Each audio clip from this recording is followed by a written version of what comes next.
Hey everyone, I'm Serena and I'm 61 years old. I have been happily married to my husband Phil for 35 wonderful years. We have built a life full of love and it's been a peaceful journey. We did the whole family thing and raised our amazing daughter. And today I want to talk about her, Maria, and her son, aka my grandchild Joe. Let me take you back 2 years.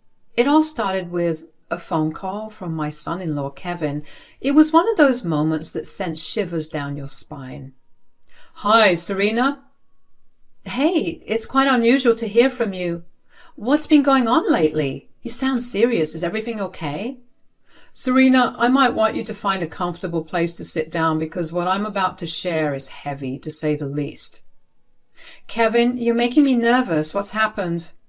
Well, today Maria took the car. She wanted to treat herself and Joe with some ice cream. And? Why is there a tremor in your voice, Kevin? Breathe and tell me what's going on.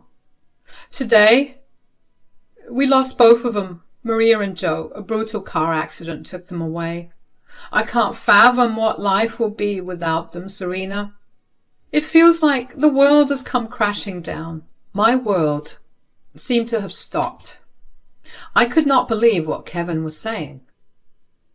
Oh my, Kevin. My heart aches. Maria, my dear daughter, and Joe, my grandson, he was just 3. This pain is indescribable. They were too young. I need some time to collect myself, and so do you, I guess. I have to go now. Please. I would appreciate some solitude. Don't rush over right away. I will share the funeral details in a couple of days when I have them sorted. Take care, Kevin. You too, Serena. After that sad call from Kevin, I went to our bedroom where Phil was reading. I shared the heartbreaking news and Phil dropped his book. We hugged and cried. Our daughter Maria and our little grandson Joe were gone in a terrible accident. I wondered, why did this happen? What did they do wrong? For the next few days, Phil and I stayed quiet. We looked at old pictures, remembering the good times. It was tough, because Maria's laughter and Joe's playfulness were no longer with us. We told our family and everyone felt the same, heartbroken. Our relatives tried to comfort us, but nothing could fill the emptiness left by Maria and Joe. We waited for Kevin's call, thinking about how hard it must be for him to lose his wife and son at the same time. Kevin was always quiet but strong for Maria. Now he was alone, facing unimaginable sadness. And after a couple of days, we received a call from Kevin. Hey, Serena, how's Phil handling the news and how are you holding up? It's really tough, Kevin. Dealing with this kind of pain is something no parent or grandparent can ever be prepared for. Imagining your struggle losing Maria and Joe at the same time is just heart-wrenching. Yeah, it has been incredibly rough. Just the mere thought of them brings tears to my eyes, and every room I step into is like a constant reminder of their absence. It's just overwhelming, you know? Kevin, Phil and I want you to know that we're here for you. You treated our daughter with so much respect and love. It is the least we can do for you in return. Well, thank you guys for your support. I wanted to let you know the funeral is on the 9th. I'll text you all the details, and don't worry, I'll handle inviting everyone else too. We've decided to go for cremation for both of them. It's what Maria would have wanted. She must have shared that with you, I suppose. Phil and I are considering driving down there on our own. We will see you on the 9th. Sure thing, Serena. Pass along my greetings to Phil. On the 9th, Phil and I dressed in black and drove for 4 hours to the venue. We planned to attend the funeral and stay at a motel overnight, not wanting to bother Kevin too much. When we got there, it was empty. No one was around. We were on time, but confusion hit us. We called Kevin, but he didn't answer. Standing there worried and unsure, we wondered why no one else was there for the funeral. Phil, this is so strange. I expected to see people gathering for the funeral. Yeah, it doesn't make sense. Kevin should have at least picked up the phone. I don't see a single employee we can ask about the funeral. Maybe there's a delay or something we don't know. We drove to Kevin's place and it was tough. The whole way I felt a lump in my throat like I might cry any moment. Going there, knowing what had happened, was really hard. When we reached, I took a deep breath. Their house, which used to be a happy place, now felt heavy with sadness. We walked to the front door and each step felt heavy. I knocked, not sure what we would find on the other side. The door slowly opened and there was Kevin, looking so different from before. Serena, Phil, I almost forgot about you. What about the funeral, though? What do you mean, you almost forgot? What about the funeral? Oh, about that. It was yesterday and you guys didn't show up. Yesterday? But today is the 9th. What's even happening? Are you telling us we missed our daughter's and grandson's funeral? I'm so sorry, guys. That's why I was wondering yesterday why you and your side of the family didn't show up. The thing is, the date was postponed to the 8th and I thought I had sent the text out to everyone, but I guess I missed you guys. Kevin, you cannot be serious right now. How could you forget us? We were certainly one of the most important parts of their lives. I could not help it, and I broke down into tears. Hey, Serena, calm down. What's done is done. Kevin, do you mind if we sit in the living room for some time? Actually, yeah, I'm so sorry, Phil, Serena. I urgently need to go somewhere. I'm getting ready. It's just a matter of 5 minutes. Serena can have a glass of water. We have been in the car for hours. I'm sorry about the whole funeral thing. I hope you can forgive me. I really didn't mean it. I know how important you people were to Serena and Joe, but right now is not a good time. I'll give you a call later. Kevin slammed the door in our faces. We got into the car, and once I was done with crying and being emotional, returning to our senses, I began to realize the strange actions of Kevin. Why was he acting so odd, forgetting to invite us to the funeral after it was rescheduled? It didn't make sense. No one could make such a huge mistake. The way he slammed the door in our faces after Phil requested just 5 minutes in the living room, it was all so peculiar. Anyhow, we decided to drive to a hotel and stay there for the night to rest. The next day we headed back home, and during this time there were no calls from Kevin, just a couple of texts expressing how sorry he was. I didn't pay much attention to them. I was kind of mad at Kevin. You could say grief had clouded my judgment, or perhaps I was just angry. I found myself in a confused state. So much had happened, from the devastating passing of Maria and Joe to us missing their funeral and Kevin's strange behavior. It was overwhelming. Weeks after the funeral, one day Kevin sent me some texts accompanied by a couple of photos. The images depicted a serene lake in the background with 2 urns placed on the passenger seat of a car. The text said, Hey, Serena, it's Kevin. I hope you're doing okay. I wanted to share something with you. Remember that spot near the lake where Maria and I went camping once? It was one of Maria's favorite places. She shared the news of Joe's pregnancy with me there. I thought it would be the right place to pour their ashes. I know we have not been talking and I understand why. The funeral mix-up, my strange behavior. I messed up. I'm truly sorry. I just hope one day you can find it in your hearts to forgive me. After seeing those pictures, my heart swelled up, not just for Maria and Joe, but also for Kevin.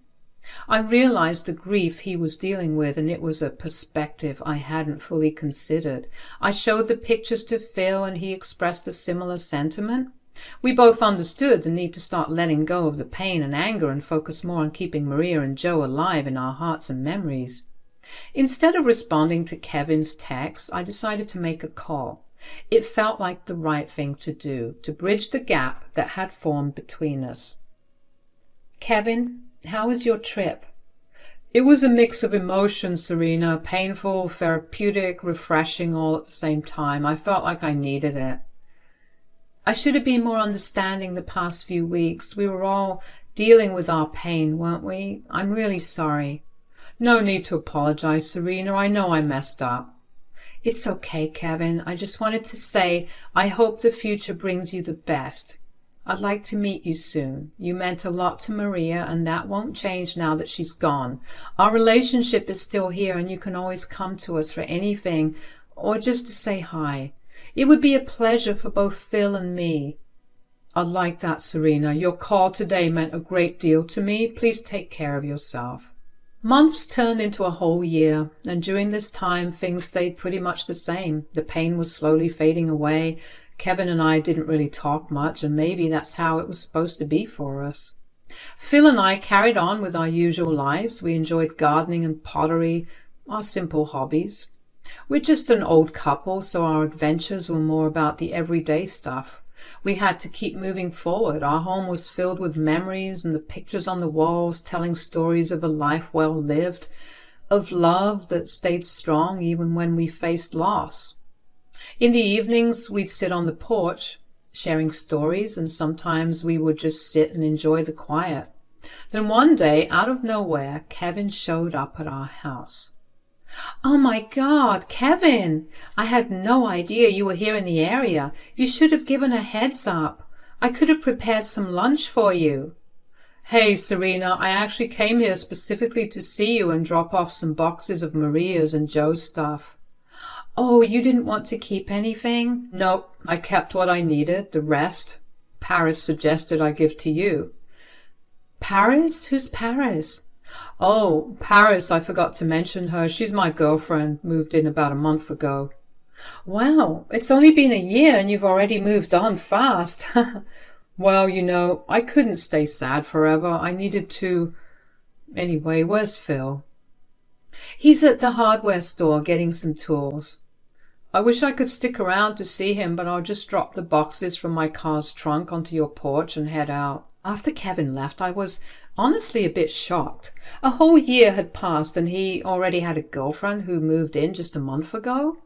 Well, people move at their own pace, I thought. Maybe Kevin was someone who liked to move fast in relationships. Despite the surprise, I was genuinely happy that he had found someone else to love, and I wished the best for him. As another year rolled by, a few months back, something significant happened, and that marked the beginning of the real and disgusting secret unfolding. One day I found myself at the grocery store on a solo mission to pick up a few things because some friends were coming over for dinner. Meanwhile, Phil was at home weaving his magic with his renowned apple pie, the talk of the town. As I wandered through the aisles, scouting for snacks before dinner, my attention was drawn to a little boy around 6 or 7 years old. He resembled someone quite a bit, but I couldn't quite get a clear view of his face. Not wanting to be a creep, I discreetly moved a bit closer, pretending to peruse the items on the shelves. The little boy was accompanied by his parents, and as soon as I saw his face, a wave of emotion swept over me. It reminded me of Joe. Sure, people resemble each other all the time, but there was something about his green eyes, that cute tiny nose, and his brunette hair. It echoed Joe's features so vividly. Call it a sixth sense or whatever you want, but a voice in my head suggested I go over to the parents and say hi to the boy, and so I did. Hey there, little one. You're a cute little button, aren't you? Hi, I'm Serena. Hi, I'm Taylor, and this is Paxton. I'm sorry, do we know you? No, you don't. Nice to meet you guys, though. I approached you because I had a small grandchild like your little one, but he passed away 2 years ago. Seeing your boy reminded me of him. I'm so sorry for your loss. This is Joey. Joey, wow, there's more than just physical resemblance. How old is he? He's 5, about to turn 6 soon. He looks adorable. You guys are lucky. Well, he's our foster kid, and we took him in about a year ago. Oh, is that so? Wow, I can't believe it. Yeah, but he's like one of our own in our hearts. He's in kindergarten right now. We moved to this town a year ago.